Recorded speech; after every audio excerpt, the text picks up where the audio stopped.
Brian Bosworth is arguably college football's greatest middle linebacker and one of its most talked about players. He thrived as both a hero and a villain while playing at Oklahoma. It was the internal fight between choosing the selfish road instead of the selfless road. I don't ever want to go back. There was nothing about in that place that was good. A place that energized an icon when 20-year-old Brian emerged as the Boz, a brash, flamboyant personality with a disposition and defiance that charged his on-field success. To me, the Boz is the monster on the field. That's how I identify with him. He is the alter ego of Brian. The Boz was my outlet where I could scream as loud as I wanted to and needed to. Would fuel the on-field intensity? I was out of control inside. I was a cyclone, and I took all of my aggressiveness and my loneliness out on that field because I just had it all pent up, and I just wanted to let it explode on anybody that was around me. Physicality became his trademark. By his junior year, Brian was the face of Sooner football and winner of the first 2 Butkus Awards as the nation's top college linebacker. He remains the only player ever to have won the accolade more than once. Coach Switzer came and screamed in my ear, Brian Bosworth is the best college linebacker in the country. The defining moment for me, my coaching idol, to respect me on that level was something that I had worked for and dreamed about from the time I was 6 years old. Brian grew up spending childhood summers with his grandparents on an Oklahoma farm, in a town with an ironic name, given the Boz's brazen persona. In Meeker, Oklahoma are some of the most cherished moments to me. Calmness, stability, and supportive love.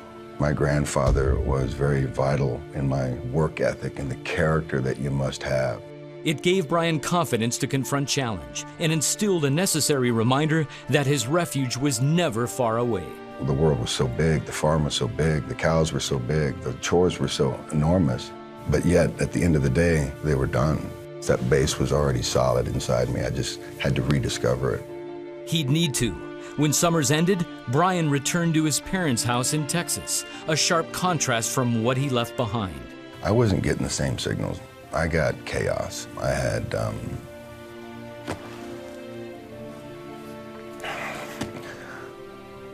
my father just didn't have the tools. His toolbox was empty, and I didn't get the things that a son needs so that he knows how to grow up. And instead of a conversation, I get a beating, and punishment, but no love, no, I'm sorry. And I never got that from him. Turmoil followed to the field. When the Sooners won the 1985 National Championship, Brian the player and Boz the caricature blurred into an inseparable pair. As the hype grew, Brian was banned by the NCAA for the 1987 Orange Bowl after failing a steroids test. He carried the feud to the sideline, wearing a t-shirt with a derogatory phrase on national television. Brian was dismissed from the team. His college career was finished. It was the biggest regret. It ruined everything that I had built, all the pride that I brought to Coach Switzer, and I stole their moment so that I could scream at somebody or an institution for what I felt was an injustice. And it was just the wrong place to do it. It was the wrong format. It was the wrong message to send. The most important window of my life, which was college football in Oklahoma, and I ruined my own party.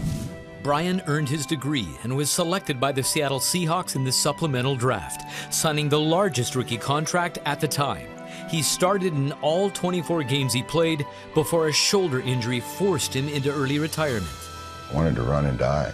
I spent the entire decade of the 90s in just severe pain, and I was depressed. I didn't have any way of looking forward to tomorrow. So I just felt like I got nothing left and there's no reason to live. Desperate, Brian had time to ponder, searching for the source of his rage. For you, there were issues underneath the Boz that we saw out there. How deep did that anger go? When I would go out on the field, I just wanted to praise. But at the end of the game, I would never get that, what a great game. I'm so proud of you. This moment is, a precious moment, and I think that's the thing that really drove me as I got further in my career. It's like, I'm never going to have a precious moment with my father. And I think that's really what I craved, and I think that's why I lashed out, and I think that's why I rebelled. The death of his father was a catalyst in his search for purpose that had roots in a family member's belief. I had my grandmother who was very faithful to the relationship with Jesus Christ. When you're a little kid, you don't understand the impact of how that's going to resonate for the rest of your life. All of my choices were keeping me from human love and from my father's love. And the only way that I'm going to fix that is if I decide to break the chains, get on my knees, and say, I can't do this by myself, and I can't do it without you. Brian emerged from seclusion as an actor, appearing in several films. He took a role in the faith-based movie Revelation Road, and later in Do You Believe, after solidifying his own faith. Brian Bosworth, what does grace and redemption mean to you? Feeling like a failure as a son, as a football player, and a failure to the fans. That wasn't something that I had any ownership of anymore, because I gave that to Jesus, and he took all that away. This newfound freedom of peace was the gift of being forgiven. The linebacker great has uncovered a past to better navigate what's ahead in this rare odyssey that's his. Once you put yourself in the moral compass of your heart, you create chaos. Jesus Christ is the moral compass of my heart, so every decision I make, give me the instructions that you want me to follow. God, what do you got for me today? What do we get to do today? Because it leads me to the one life that I want to go home to.